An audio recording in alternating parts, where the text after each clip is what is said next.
இன்னைக்கு ஏசப்பா உங்களை பார்த்து சொல்றது என்னன்னா, நீங்க சோர்ந்து போயிருக்கீங்களா அப்படின்னா இந்த வசனம் உங்களுக்காகத்தான். நான் உன்னை விட்டு விலகுவதும் இல்லை, உன்னை கைவிடுவதும் இல்லை. எபிரேயர் அதிகாரம் 13 வசனம் 5. இந்த வசனத்துல தேவன் ஒரு வாக்குத்தத்தத்தை கொடுக்கிறார்.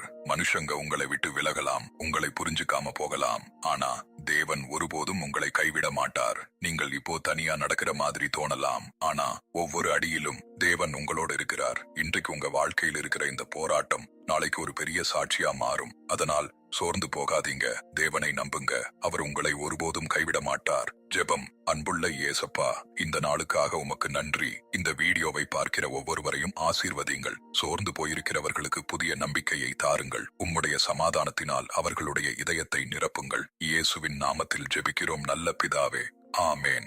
இந்த வசனம் உங்களுக்கானது என்று நீங்கள் நினைத்தால் ஆமேன் என்று காமெண்டில் சொல்லுங்கள்.